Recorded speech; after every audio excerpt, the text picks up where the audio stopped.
Waalaikumsalam warahmatullahi wabarakatuh. Ya, Pak. Apa kabar semua nih? Alhamdulillah baik Pak. Yes.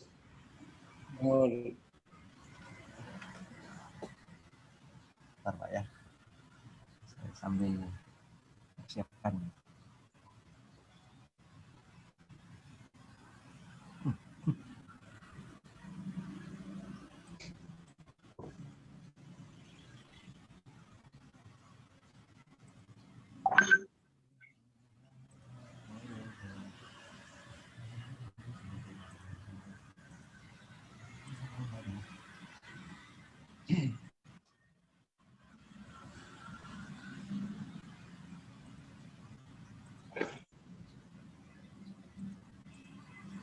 Baik Pak, mungkin bisa kita mulai Pak ya. Hah? Kita bisa mulai Pak ya. Begitu ya? Halo. Halo. Ya. Baru Apa berapa? Bisa kita mulai? Udah nunggu yang lain nggak? Halo. Kita nggak nunggu yang lain nggak? Nggak. Akan masuk menyusul Pak. Oh Iya. iya. Bismillahirrahmanirrahim. Assalamualaikum warahmatullahi wabarakatuh. Alhamdulillah wassalatu wassalamu ala Rasulillah wa ala alihi wa sahbihi wa mawala. La haula wala quwata illa billah. Alhamdulillah, puji syukur kita panjatkan kehadiran Allah Subhanahu wa taala karena pada kesempatan kali ini kita bisa hadir kembali dalam serial ngaji Ramadan spesial kajian kitab Tanwirul Huruf sesi ketiga yang kali ini kembali bersama Bapak Dr. Haji Wajidi Sayadi MAG. Selanjutnya kami langsung saja karena memang waktu juga terbatas, kami langsung persilakan kepada Bapak Dr. Haji Wajidi Sayadi MAG untuk menyampaikan materi pada kesempatan kali ini. Kepada Bapak kami persilakan. Baik, makasih. Bismillahirrahmanirrahim. Assalamualaikum warahmatullahi wabarakatuh. Alhamdulillahirabbil alamin wa bihi nasta'inu ala umuri dunya waddin. Asyhadu an la ilaha illallah wa asyhadu anna Muhammadar Rasulullah. Allahumma shalli wa sallim wa barik ala sayidina Muhammad tibbil qulubi wa dawaiha wa afiyatil abdani wa shifaiha wa nuril absari wa diyaiha wa ala alihi wa sahbihi wa sallim. Allahumma aftah alaina futuhal arifina bihikmatika. Subhanaka la ilma lana illa ma 'allamtana innaka antal alimul hakim. Allahumma 'allimna bima jahilna wa dzakkirna bima nasina warzuqna fahman tsabita.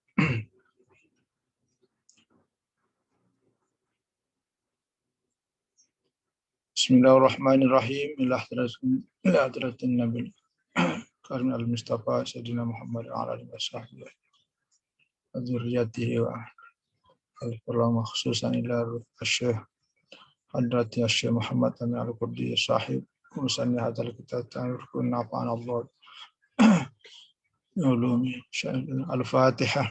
A'udzu billahi minasyaitonir rajim. Bismillahirrahmanirrahim. Alhamdulillahirabbil alamin arrahmanirrahim. Iyyaka na'budu wa iyyaka nasta'in. Shiratal mustaqim shiratal ladzina an'amta 'alaihim.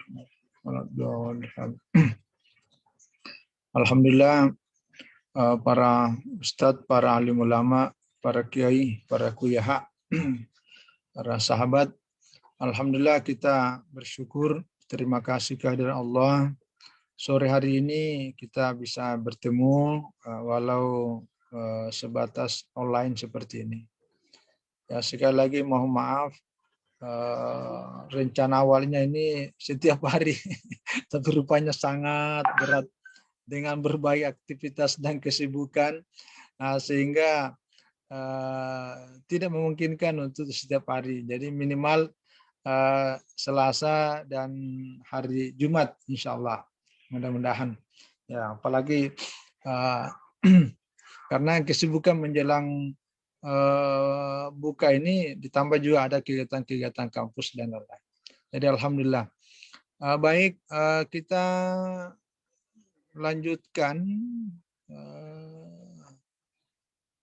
Kemarin itu sampai ini ya. Wa'lam. Ya, sampai wa'lam. Jadi kita lanjutkan.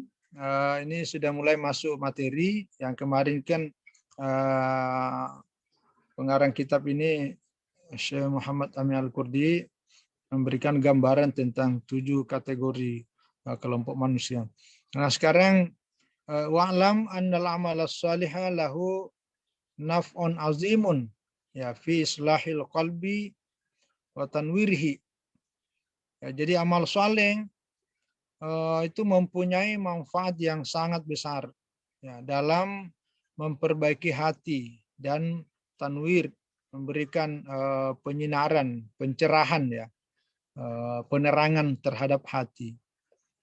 Walakin la tazharu samratu fil qalbi illa bil mudawamati alaihi. Akan tetapi hasilnya tentang perbaikan hati itu, perbengkelan hati itu tidak akan tampak ya illa bil mudawamati alaihi.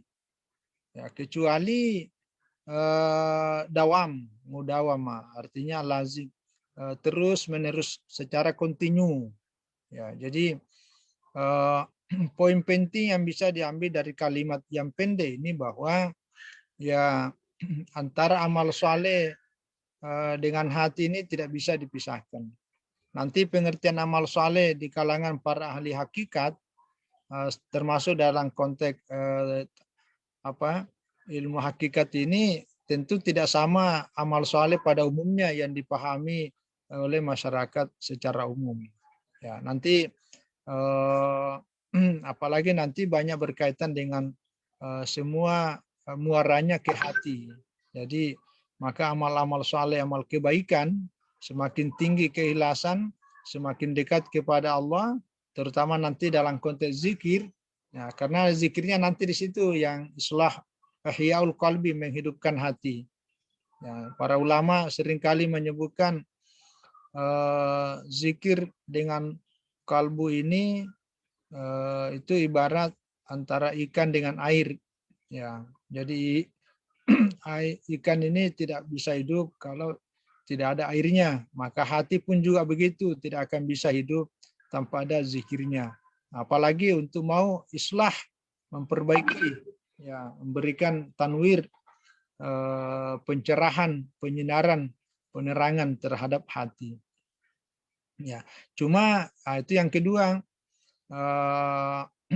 upaya yang dilakukan dalam rangka pembenaran, pembersihan, perbaikan terhadap hati ini sampai ada dan pencerahannya itu hasilnya dapat dilihat dan dirasakan ya setelah melalui proses yang panjang dan secara kontinu. Nah, ini juga yang menjadi catatan penting ya, al-mudawamah. Ya, paling tidak al-muhafazah, kita memelihara ya sekaligus kontinu. Ya, kebaikan yang sedikit tapi kontinu itu terasa manfaat. Sama juga ini tidak ada di sini, cuma saya pas lagi ingat ini. Hampir seluruh ulama itu punya kebiasaan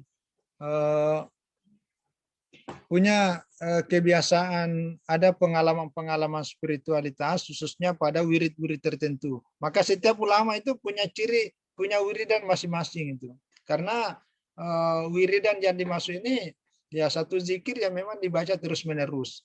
Ya, walaupun pendek tapi tidak pernah berhenti. Daripada banyak sekali sebulan, sekali 3 bulan, nah itu biasanya kurang terasa. Jadi walaupun pendek, kalau ada amalan yang pernah diterima dari sang kiai, sang guru kita, tapi itu kontinu tidak pernah lepas, insya Allah suatu saat akan terasa itu. Ya, saya kira ini kata kunci bisa diambil dan dipahami dari kalimat ini. Waman ta'awwada amalan summa fatara anhu kana mamkuta. Ini bahayanya nih. Jadi siapa yang sudah terbiasa, jadi secara kontinu membiasakan diri, sudah amalan-amalan itu sudah dilakukan, ya ta'wid, tetapi kemudian semua pataranu karena memkuta, lalu kemudian dia tinggalkan, dia mulai malas, mulai bosan dan tidak melakukannya lagi karena memkuta. Dia termasuk orang yang dimurkai. Ya, ya mamkuta ini ada ayat dalam Al-Quran itu. Wa makara indallahi apa itu? Orang yang dibenci. Ya, mamkuta, orang yang dibenci oleh Allah. Nah, jadi itu bahayanya juga. Jadi sekali bersemangat melakukan amalan yang begitu besar, tetapi kemudian berhenti dalam waktu yang lama karena faktor bosan atau faktor apa. Jadi memang beribadah seperti hatinya tidak tergantung, tidak apa itu ya, tidak melengket, sehingga terputus. Nah, itu yang tidak baik. Walidzalika qalu, nah oleh karena itu mereka mengatakan man ta'awwada lillahi ibadatan fatarakaha malalatan maka tahullahu. Ini sama tadi. Jadi siapa yang sudah terbiasa melakukan suatu ibadah ya karena Allah, tapi lalu kemudian fatarakaha dia meninggalkannya, malalatan itu bisa dalam waktu yang lama. Jadi lama sekali baru dia laksanakan lagi. Nah itu. Maka tahullahu, maka Allah membenci orang seperti itu. Nah, berbeda halnya kalau dia tinggalkan dalam pengertian tidak sempat melakukannya karena ada faktor uzur. Ada hal lain yang kemudian menyebabkannya tidak bisa melakukan. Nah, tapi kalau sama sekali tidak ada uzur, hanya karena bosan, karena ini seperti memutuskan hubungan kepada Allah, itu yang dimaksud. Itu dimaksud. Ya, jadi beda ketika pas lagi ada tuntutan-tuntutan lain yang kemudian tidak bisa dia tinggalkan, maka itu tidak masuk kategori itu. Bahkan kalau dalam hukum-hukum biasa, ada hadis yang mengatakan siapa yang sudah rutin melakukan suatu amalan, lalu kemudian tidak bisa mengamalkannya karena satu, sakit, atau dia mengadakan musafir, dia mengadakan perjalanan jauh, mungkin ada keluarganya tempat jauh mengundang, itu harus datang ke sana silaturahmi, kan mungkin karena ada kawinan apa segala, maka dia tetap mendapat pahala dari amalan yang pernah dia lakukan sebelumnya yang sudah secara rutin itu. Nah, itu artinya inilah rahmat Allah ya bagi orang yang sudah terbiasa. Jadi inilah mudawamah. Ya. Nah, pernyataan para ulama seperti ini didasarkan pada hadis yang diriwayatkan oleh Imam Bukhari dan Imam Muslim. Akhrajahu asy-Syaikhan. Qala sallallahu alaihi wasallam ahabbul a'mali ila Allahi adwamuha wa in qalla. Jadi amalan yang paling dicintai di sisi Allah itu adalah adwamuha. Ya. Amalan yang tadi itu mudawamah, terus menerus. Ya walau tidak banyak, walaupun sedikit, tapi terus menerus. Nah, itu yang dicintai, suka. Apa maknanya? Artinya hati itu tidak pernah putus. Jadi karena setiap kita beribadah itu kan berhubungan langsung kepada Allah. Tapi begitu tidak lagi melakukan berarti kan kadang-kadang nyambung, kadang-kadang tidak. Ya kayak sinyal gitu. Gimana rasanya ya sinyal ya? Lagi ngomong, ngobrol, putus lagi. Ya, sekian menit nyambung lagi. Nah, seperti itulah kira-kira. Tapi kalau tidak pernah putus, itu adua muha, terus menerus. Nah, mungkin seperti itulah ibaratnya itu. Nah, jadi memang yang sambung putus ini kayaknya kurangan ini. Baik dalam konteks kehidupan duniawi, apalagi konteks hubungan kepada Allah Subhanahu wa taala yang Maha Suci. Ya, jadi sekali lagi inilah pengaruh amal soleh dalam perbaikan dan pencerahan bagi hati dengan catatan amal itu secara kontinu karena intinya adalah ketergantungan hati kepada Allah. Lalu para ulama mengingatkan fasyaddi alaka bi akhi alal muhafati ala a'malil birri. Nah, oleh karena itu maka wahai saudaraku kuatkanlah tanganmu maksudnya kuatkanlah hatimu ya. Jadi karena tangan itu maknanya adalah kekuasaan dan dalam konteks ilmu tasawuf ini kekuatan itu ada di hati bukan di tangan. Jadi kekuatan itu ada di hati. Maka maksudnya kuatkanlah hatimu alal muhafati ala amalil birri, untuk senantiasa menjaga, ya, menjaga tentang amal-amal albirri, kebaikan. Ya, albirri ini sedikit ya tentang albirri dengan amalus salihah. Kalau dalam konteks kebahasaan sama-sama amal saleh, tapi ada dampak, ya, dampak yang ditimbulkan itu berbeda dan cakupannya bisa jadi. Kalau albir ini kan sama dengan bar. Bar itu kan artinya daratan. Bir. Jadi artinya amalan itu yang dampaknya bisa meluas seluas daratan. Itu namanya bir. Maka itulah kemudian haji mabrur. Haji mabrur itu adalah haji yang kemudian kemanfaatannya menebar ke daratan. Banyak dirasakan oleh orang umum. Paling tidak kebaikannya itu dalam bentuk tutur kata, dalam bentuk perbuatan. Itu namanya haji mabrur. Itu mabrur dengan bir, dengan bar. Itu satu paket kata itu. Nah, itu amal albir. Tapi kalau as-salih, ya, saya pernah melacak kata saleh baik dalam Al-Quran ataupun dalam hadis, pada prinsipnya namanya saleh itu adalah keseimbangan. Maka ketika ada orang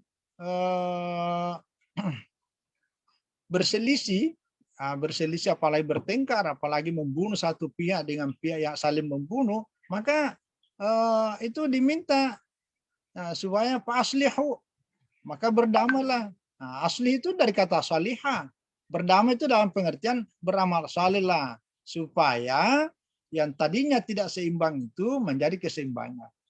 Nah, jadi makanya itu antara amal saleh dengan kerusakan di dalam ayat ataupun hadis itu selalu ada berbarengan, karena dalam kehidupan kita ini ketika ada terjadi pertengkaran, perselisihan, apalagi konflik, apalagi pembunuhan, maka ada sesuatu yang hilang, ada yang retak, maka hilang keseimbangan.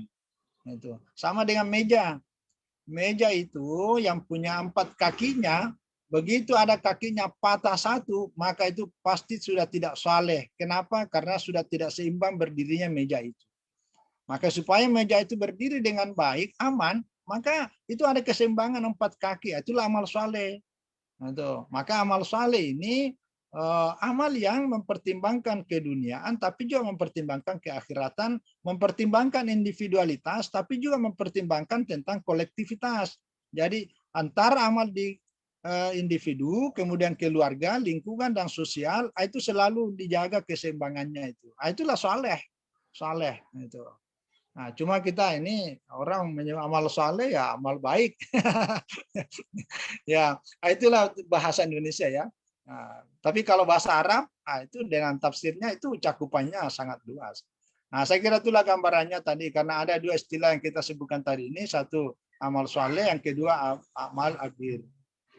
Nah, selanjutnya fa in hafaza ala zalika wajada halawatal iman wa basyaral iman qalbau hakikat al mubasyarah. Siapa yang mampu menjaga, memelihara yang demikian tadi ini, maksudnya ini menjaga amal salehnya itu secara kontinu, terus-menerus, maka wajada halawatal iman. Dia akan betul-betul merasakan ya manisnya iman. Ya, jadi bagaimana nikmatnya iman itu memang tidak cukup dengan konsep, tidak cukup dengan diskusi, tapi itu lebih kepada pengamalan. Ya, pengamalan. Nah, inilah dalam konteks ulama-ulama tasawuf, ya memang prakteknya amalia. Ya, tasawuf ini ada 3 macam secara garis besar ya. Ya, secara garis besar. Dari 40 lebih definisi dikumpulkan oleh Syekh Ibrahim siapa nih? Nah, kesimpulannya 3. 1, tasawuf ilmi. Nah, tasawuf ilmi ini tasawuf yang banyak di kampus, akademik. Hanya secara konsep teoritis, itu tasawuf ilmi. Yang kedua, tasawuf amali. Nah, inilah yang diperhatikan. Nah, inilah yang dilakukan para ulama-ulama dulu, ulama-ulama kita, para wali songo, ulama-ulama di pimpinan-pimpinan pondok pesantren yang tidak banyak ngomongnya tapi dia amalkan. Itu tasawuf amali atau tasawuf akhlaki. Jadi akhlaknya, kesederhananya, tutur katanya, sopannya, santunnya luar biasa. Itu tasawuf amali. Dan inilah diperhatikan para sahabat. Ya, para sahabat Abu Hurairah, Abu Dzar Al-Ghifar, ada 40 lebih orang sahabat yang masuk kategori ahlus suffah. Itu hakikatnya adalah amalan-amalan sufi.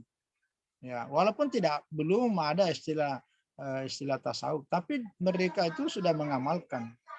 Ya, bagaimana hidup sangat sederhana.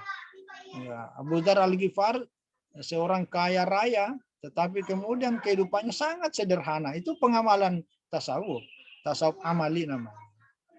Yang ketiga itu adalah tasawuf falsafi. Nah, inilah pertemuan antara ilmu-ilmu yang berasal dari Yunani dengan ilmu yang dari Timur, ya.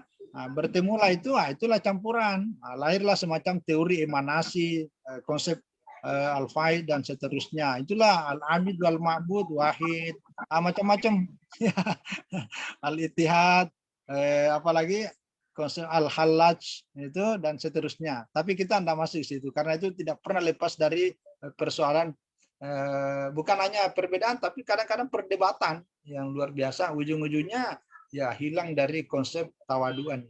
Nah, jadi inilah sekali lagi untuk mendapatkan wajadah halawatul iman, itulah orang yang betul-betul bisa menjaga tadi kontinuitas. Ya, mubasyaral iman qalbahu hakikatal mubasyarah. Jadi iman itu betul-betul meresap ke dalam hati secara hakikatnya. Nah, inilah intinya saya kira sini. Jadi lagi-lagi pada prinsipnya kita semua adalah proses menuju ke sana. Jadi kita tidak boleh memandang enteng, mencuekin orang, apalagi pesimis. Nggak usah dengarkan kitab Tanwirul Qulub, nggak usah ikut pengajian, ngapain dibaca juga tidak bisa diamalkan. Belum tentu, karena kita ini sudah menuju ke sana. Nah, itu mudah-mudahan. Nah, itu yang dulu sebagai pengantar saya pernah sampaikan waktu saya ngaji tahun 80-an, 84 sama kiai saya, Kiai Haji Mahdi Buraira, Allah yarham. Saya tanya, gimana Syekh kita ngaji ini tapi ya sepertinya belum mampu. Apa jawabnya? Ya inilah wasilahnya ke sana. Jadi tidak perlu merasa minder. Karena ini semua berada pada hakikat yaitu kekuasaan Allah As-Samad. Ya. Wa mata wasal abu ila hazil manzilah zalat anhu syubhat wa syukuk. Nah, kapan saja seorang hamba sampai pada derajat ini, sampai pada martabat ini, sampai pada tingkatan seperti ini, yang tadi ini, maka zalat anu syubhat, maka seluruh syubhat-syubhat, yang syubhat itu maksudnya kan ada orang ragu-ragu ini tak jelas, itu ya, mungkin itu yang dimaksud syubhat. Jadi ketidakjelasan itu sama syukuk. Syukuk ini ragu-ragu. Jadi semua keraguan-raguan ini antara benar apa enggak, ya apa enggak, itu dengan sendirinya akan hilang. Karena tadi itu, karena sudah menyatu. Jadi keyakinan itu sudah sangat kuat, sangat kuat. Nah, ini kalau iman ini betul-betul sudah mengakar, bukan hanya mengakar tapi sudah menyatu, maka konsep tawakalnya orang seperti ini sudah beda lagi. Tawakalnya apa yang dipahami dalam secara konsep, terutama dalam dunia kita. Jadi kalau kita ini konsep tawakal, itu kadang-kadang ikhtiar kita, usaha kita masih lebih dominan. Ya, tapi kalau seperti ini, itu dominasinya sudah sampai pada wilayah kekuasaan Allah semata. Jadi cenderung kalau dalam bahasa kita, ya cenderung Jabariyah, cenderung Jabariyah. Jadi kalau dalam konsep teologi, ilmu kalam itu antara Qadariyah, Jabariyah, itu konsep ilmu. Tapi ada waktunya Jabariyah itu dominan, ya, untuk menenan jiwa. Ada kalanya Qadariyah dominan, ya, pada tataran akal, terutama dalam pemenuhan kebutuhan-kebutuhan. Nah, jadi kalau ada orang Qadariyah, ya tidak apa-apa. Kalau ada orang Jabariyah juga tidak apa-apa. Kita menghargai, ya, menghargai. Bahkan suatu saat dari Qadariyah ujung-ujungnya sampai kepada Jabariyah itu. Nah, wasara lil ibadati indahu ya lazatun azimatun bihas yakhtar istighal bil ibadah ala tahsil agoradi dunia. Jadi nanti kalau sudah sampai pada derajat ini, semua syubhat dan keraguan itu akan hilang, maka ibadah yang dimiliki orang seperti ini itu akan menjadi lazatun azimah. Jadi menjadi lazatnya, ini bahasa Indonesia, lezat. Jadi menjadi nikmat. Jadi nikmatnya ibadah yang dilaksanakan itu tidak ada rasa capek, tapi justru rasa nikmat. Nah, itulah bedanya itu. Nah, kalau kita ini kan tarawih 20 ini kan berat. Kenapa berat? Karena kita tidak nikmati. Kenapa? Karena dorongan iman masih lemah. Yang banyak itu masih dorongan akal dan rasa, tapi masih dominan akalnya. Maka capeknya itu terasa sekali. Nah, tapi bagi orang yang ini tidak terasa. Lazatun azimatun. Jadi menjadi lezat ibadah itu. Jadi ibadah ini membuat dia merasa nyaman luar biasa. Nah, itulah kemudian dia memilih al-istighal bil ibadah ala tahsil agharad dunia. Jadi ibadah itu kesibukan dirinya sibuk dalam beribadah itu lebih dipilih ya ketimbang dari usaha-usaha mendatangkan hasil-hasil tujuan-tujuan duniawi. Nah, itu. Jadi inilah karena memang bicaranya tanwirul qulub ini ya bicara tasawuf, bicara hati. Fahina idzin yadkhulul imanu fil qalbi kama yadkhulu hubbul ma'il barid syadid ya bardahu fil al-yaumi syadid al-harlil zam'an ya asyadid atasyahu bayar tapi anu taibul at-taati bistilzazihi biha. Ya, jadi maksudnya begini. Jadi karena ibadah yang dia lakukan itu menjadi lezat, menjadi satu nikmat yang besar, sehingga dia lebih memilih sibuk beribadah daripada kesibukan duniawi itu, ya maka jadilah iman itu masuk meresap ke dalam hatinya itu seperti ya sebagaimana seseorang yang cinta, suka, senang, al-mau al-bari asyadid. Ini kalau kita ini RS. Air dingin, air sangat dingin. Ya mungkin air anu lah ya. Ini kan kalau orang puasa ini bandingannya sama dengan orang puasa. Jadi sama dengan orang yang lagi kepengen, senang, cinta, suka, senang, air segar yang dingin itu di hari yang sangat panas bagi orang yang sangat kehausan. Nah, jadi seperti orang yang sangat haus tiba-tiba mendapatkan ada air minum yang segar. Nikmatnya. Nah, sama dengan ini kalau kita berbuka. Seharian kita tidak makan, tidak minum, itu kan haus. Baru berbuka dengan air macam-macam lah. Ada yang suka air kelapa, ada yang suka cincau, pokoknya ada yang dingin-dingin lah, segar-segar. Itulah yang kemudian membuat nikmatnya itu. Nikmatnya sama dengan orang beribadah, nikmat ibadah itu seperti itu dirasakan. Inilah luar biasanya. Nah, fayar tapi anhu taib at-ta'am, maka kelelahan taib ya, taib itu artinya kelelahan, kecapean dalam beribadah itu kemudian hilang ya, karena nikmatnya beribadah itu. Bal tabaqata itu gidaan liqalbihi wa sururan lahu wa qurrata ainin fiaki wa na'iman liruhi yatalazzadu biha a'zamu minal lazzatil al-jismaniyah. Wah, ini luar biasa, jasmaniyah. Nah, jadi inilah pengaruh ibadah ya, pengaruh ibadah tadi, pengaruh amal saleh ya terhadap islah al-qalbi ini itu. Nah, jadi karena dorongan hati yang sangat kuat, karena kecintaan inilah yang kemudian konsep ibadah itu karena hubbu, karena kecintaan mahabbahnya itu, nah, sehingga betul-betul terasa. Jadi semua konsep yang membuat orang lelah, capek karena dorongan antara akal dengan nafsunya masih dominan pada waktu beribadah itu kan hilang.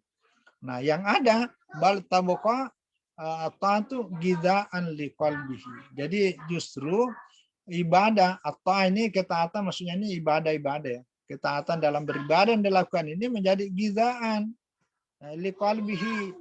Jadi siraman hati membuat tadi itu gidaan ini kan gizi ya, makanan. Jadi menjadi makanan buat hati.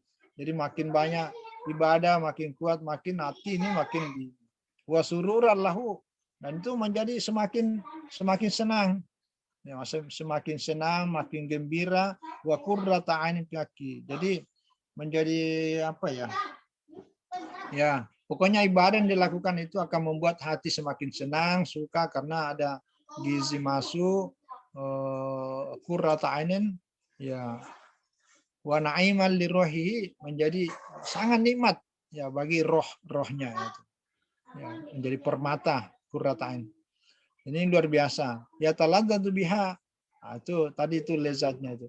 Nah, jadi itu nikmatnya, senangnya, gizinya ibadah itu, lezatnya ibadah itu azamu minal lazzatil jasmaniyah. Itu jauh lebih besar ya ketimbang daripada lezatnya tentang jasmania ini. Artinya lezatnya materi, fisik. Ya, kalau kita kan makan makanan enak semua itu, ternyata kalau dibandingkan dengan ini, itu tidak ada apa-apanya. Makanya jangan heran, salah satu di antara cirinya sufi itu, itulah lebih banyak tidak makannya daripada makan. Jadi kenapa? Karena yang membuat dia kenyang, itu tadi ibadahnya. Ya bukan makanan yang seperti kita ini. Nah, jadi makanya ya puasa itu adalah bagian dari stasiun-stasiun menuju kepada pembersihan hati itu tidak banyak. Karena para ulama, terutama ulama sufi ini seringkali mengingatkan bahwa yang bisa merusak hati itu ada banyak hal. Nah, di antaranya itu banyak makan. Nah, itu bisa merusak hati. Yang kedua, banyak tidur. Nah, banyak makan, banyak tidur, kayaknya satu paket tuh. Nah, itu dua-duanya bisa merusak jasmani. Nah, termasuk juga merusak itu adalah banyak bicara. Nah, tiga-tiganya inilah dipuasakan, inilah kemudian membuat ada nikmat. Nah, itulah yang dimaksud azamu minal lazzatil al-jasmaniyah. Nah, jadi inilah konsep yang ditawarkan oleh Syekh Muhammad Amin Al-Kurdi, kaitannya amalan saleh terhadap hati. Nah, selanjutnya, ini udah jam berapa nih? Diingatkan ya, saya membelakangi jam. Ya, siap Pak, siap. Masih 17.27. Iya. Ya, lanjut lagi dikit lah ini. Walam anna darazunubi fil qalbi qadara risammi. Ini sebaliknya nih. Sebaliknya tadi setelah qalbi ini nih bahayanya. Ya, jadi sebaliknya ketahui juga tadi itu. Ya, ketahuilah bahwa bahayanya dosa itu terhadap pengaruh bahaya ya, pengaruh dampak buruk ya, doror. Ya, bahayanya dosa itu dalam hati kita ini qadar disami, seperti bahayanya racun. Ya. Apa sambungannya? Ini warna kuning. Fil abodani ala ikhtilafi darajatiha fid darari. Ya. Jadi seperti bahayanya racun terhadap tubuh kita. Ya, dengan menyesuaikan dengan tingkat perbedaan derajat racunnya. Jadi kalau racunnya lebih ganas, maka tentu bahayanya lebih besar. Nah, begitu juga dosa. Kalau dosa sangat besar, dosa sangat banyak, maka tingkat kerusakannya pada hati juga sangat besar. Nah, jadi tergantung ikhtilafinya dan derajatnya itu. Nah, tapi yang jelas intinya sekecil apapun amalan-amalan kebaikan albir dan amalan-amalan yang saleh kita lakukan, itu akan memberikan dampak yang sangat bagus terhadap perbaikan dan peningkatan dan menghidupkan persinaran terhadap hati. Nah, sebaliknya, sekecil apapun yang namanya dosa itu akan sangat berpengaruh buruk terhadap hati manusia. Itu maksudnya. Itu. Walaysa fid dunya wal akhirah syarrun wadaun illa sababuhu az-dzunub wal ma'asi. Nah, ini kata kuncinya. Hampir semua kita tasawuf pasti ini yang dimunculkan kalimat ini.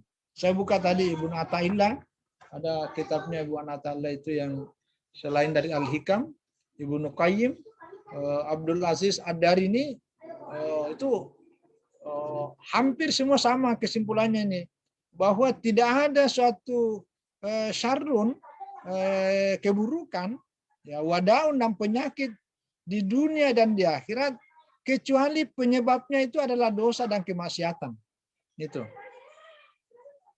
Itu kata kunci itu. Sekali lagi, walaisa fid dunya wal akhirah syarrun wa daun illa sababuhu az-dzunub wal ma'asi. Jadi tidak ada satu kejahatan, keburukan dan penyakit itu di dunia dan di akhirat kecuali penyebabnya adalah dosa dan kemaksiatan. Nah, jadi artinya memang kalau dalam kitab Allah itu kan ya musibah. Musibah itu sebenarnya adalah dosa dan kemaksiatan. Jadi kerusakan dan ini akan berakibat bukan hanya pada spiritualitas tapi berdampak terhadap kesehatan fisik juga. Kalau dalam Al-Quran itu disebutkan misalnya lahum fi qulubi marad, dalam hati terhadap marad, salah satu maknanya itu kan asyak, keraguan-raguan. Ya, kalau dalam bahasa yang lebih anu itu disebut kemunafikan. Jadi keraguan-raguan, ketidakyakinan.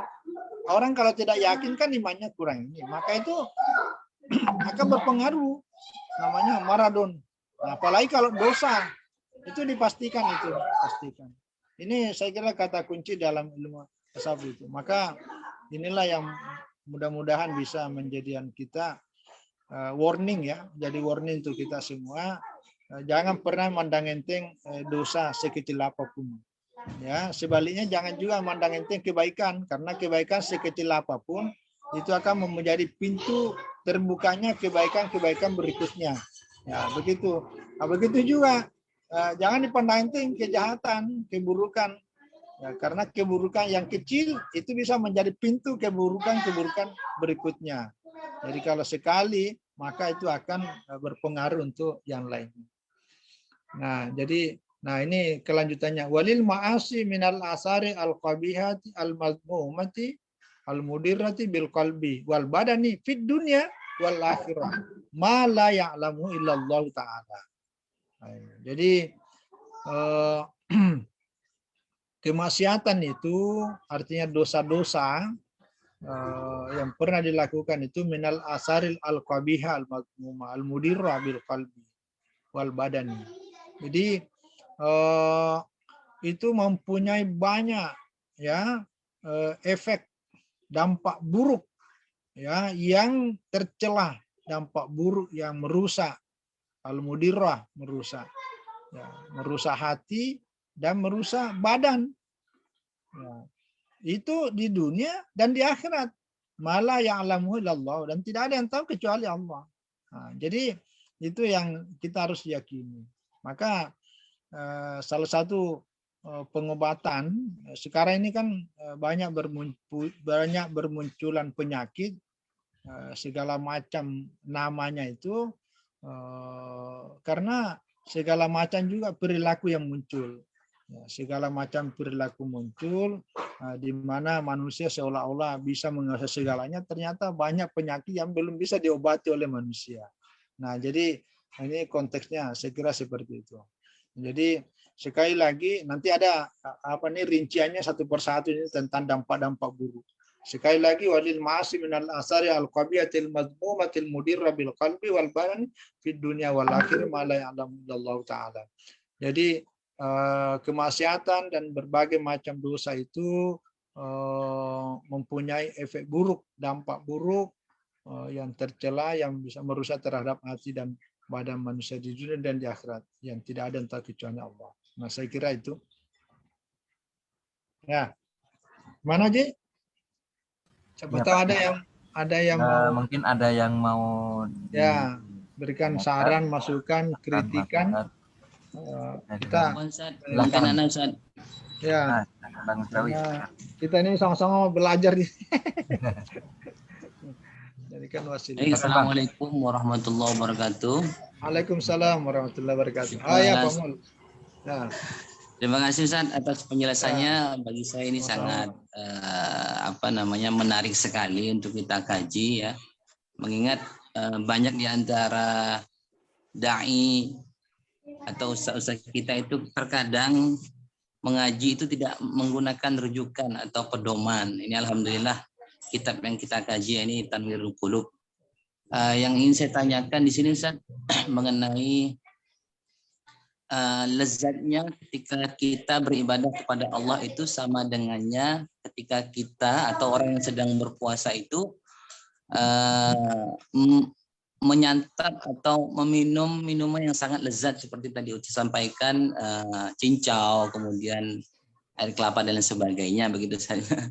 Ada enggak nasihat atau tips-tips supaya kita bisa merasakan lezatnya beribadah itu Ustaz? Terima kasih Ustaz. Assalamualaikum warahmatullahi wabarakatuh. Waalaikumsalam warahmatullahi wabarakatuh. Ya, jadi Mbak, langsung Mbak. ya langsung aja ya.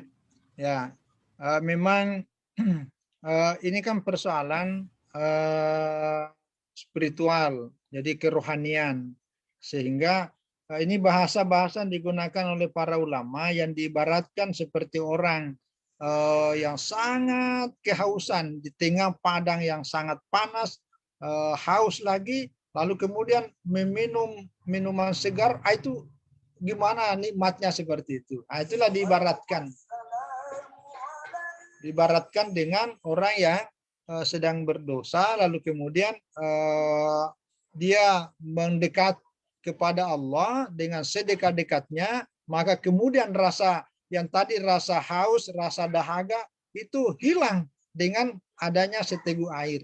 Maka dengan amalan-amalan tertentu, diantaranya misalnya orang berzikir, lalu kemudian nikmat dan dia merasakan dekat dengan Allah, maka seluruh beban hidupnya yang seperti hari ini ada masalah, kemudian karena dia merasakan itu, maka itu hilang. Itu hilang. Nah, cuma bagaimana teknis? Nah, ini hampir semua ulama, apalagi kalau tarekat ya, tarekat itu kan punya macam-macam, ya macam-macam. Apalagi kalau bukan tarekat, karena kalau tasawuf ini kan lebih cenderung kepada individu-individu. Nah, dari berbagai pengalaman ketika kita ketemu dengan seorang ulama, biasanya ketika kita minta wiridan, minta bacaan-bacaan tertentu, itu biasa berbeda-beda. Kenapa? Karena beliau-beliau punya pengalaman spiritual yang berbeda-beda. Jadi ada yang mengamalkan misalnya lafal-lafal tertentu dari Asmaul Husna yang kemudian rutin sekian jumlahnya pada hari dan jam tertentu, dan itu yang rutin dan itulah dia rasakan. Ada rasa kenikmatan tersendiri di situ. Begitu juga ada ulama yang lain berbeda lafal dan bacaan yang diamalkan, tapi kenikmatan dia rasakan juga ada. Nah, itu jadi memang berbeda-beda. Nah, tetapi sekali lagi pada prinsipnya kalau kita mengacu di sini nih, apalagi nanti kalau kelanjutannya ini semuanya bermuara pada kebeningan hati. Nah, itu kuncinya di situ tuh. Maka nanti pada tingkatan lanjutannya ini, sebelum sampai pada tahapan-tahapan lanjutannya itu diawali dengan at-taubah sebagai maqam al-awal, maqamul ula. Jadi stasiun awal itu adalah tobat. Kenapa tobat? Karena itu begitu at-taibu kamalla dzambalahu. Orang yang tobat itu adalah seperti orang yang tidak punya dosa. Orang yang tidak punya dosa itulah yang kemudian tidak ada penghalang, benteng antara dirinya dengan Tuhan. Karena begitu dia pertobatan itu dilakukan, maka itulah pembersihan hatinya itu sudah lumayan. Nah, inilah bisa merasakan ini. Bisa merasakan. Ya, jadi memang membahasakannya secara kata-kata ini memang agak susah mencarikan kata-kata yang pas karena ini berkaitan dengan pengalaman spiritualitas. Ya, sehingga orang pun kalau ditanya bagaimana nikmatnya, ya kebanyakan ulama, terutama ulama sufi itu tidak mau ceritakan karena begitu udah ceritakan udah mulai ada kekeliruan, ada rasa bersalah. Ya, tambah lagi orang ketika orang sudah berzikir atau ada amalan-amalan khas tertentu, lalu kemudian bisa merasakan nikmatnya, lezatnya sebagaimana digambarkan di sini, lalu beliau ceritakan kepada orang lain, kepada muridnya dan orang lain bisa salah paham. Ya, bisa salah paham. Jadi makin diceritakan itu makin berkurang dari hakikatnya. Nah, jadi memang ya, tetapi ya bagian dari proses itu saya kira ya namanya kita belajar bersama, ya kita saling anulah apa itu ya berdialog. Jadi saya kira itu kata kuncinya adalah dimulai dari kebeningan hati.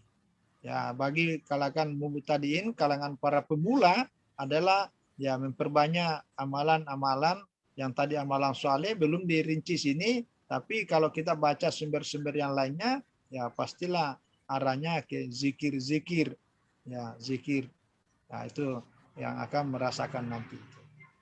Saya kira untuk sementara itu Pak Mul, terima kasih. Ya, makasih. Terima kasih. Terima kasih banyak Pak Dr. Wajidi atas pencerahan yang sudah diberikan pada kesempatan kali ini. Dan mungkin kita cukupkan karena memang waktu berbuka sudah sampai. Ya, betul, terasa, ya. Kita akan sambung nanti kembali insya Allah hari Jumat mendatang ini. Oh iya, Pak Uji, tadi saya dihubungi Pak itu Dekan Musuluddin. Oh iya. Udah dihubungi enggak? Saya bilang sudah Pak. Sudah. Oh ya. Jadi nanti saya di lokasi Pak. Ya, saya bilang saya ini orang dikuasai. Dari kita ini layam liku walayam laku. Layam liku walayam laku. Jadi tergantung kepada Pak Ujinya ini. Kalau Pak Uji bilang begini ya kita ikut. Iya, di lokasi nanti Pak ya. Ya, baik, siap, baik. Terima kasih banyak. Itu sama-sama, makasih. Mohon maaf atas semua kekurangan. Mudah-mudahan ini menjadi ada keberkahan, mempermudah untuk menuju sebagaimana cita-cita kita dalam pembacaan kitab. Saya kira itu. Terima kasih. Wallahu a'lam bishawab. Wassalamualaikum warahmatullahi wabarakatuh. Waalaikumsalam warahmatullahi wabarakatuh. Terima kasih Ustaz. Selamat menunggu berpuasa, selamat menunggu berbuka puasa. Terima kasih Bang Fitrawi. Terima kasih Bang Irfan. Ini beliau dosen CPNS yang asal Makassar, Pak. Oh iya. Terima kasih. Waalaikumsalam. Belum ketemu. Waalaikumsalam. Oh iya. Ini kapan-kapan nih. Wah, harus ketemu nih. Ini Muhammad Irfan. Allah. Iya. Dulu di Hasan Yamani. Dulu kan di Hasan Yamani kan? Bukan Ustaz, di Nangguru Latif. Ya, Salafiyah. Di Salafiyah. Terus enggak sempat di Hasan Yamani? Tidak sempat Ustaz. Oh, karena saya kemarin lihat itu daftar biografi itu ini Salafi. Iya Ustaz, waktu itu kan ujian masih di Hasan Yamani. Ya, betul. Yang bersamaan di Hasan Yamani. Betul. Untuk ngambil jasa alia kan harus ke Hasan Yamani. Ya harus ketemu ini nanti. Wajib itu. Wajib ketemu tuh. Ya. Baiklah, saya kira ya selamat berbuka semua. Ya. Terima kasih banyak Pak ya. Assalamualaikum warahmatullahi wabarakatuh. Waalaikumsalam warahmatullahi wabarakatuh.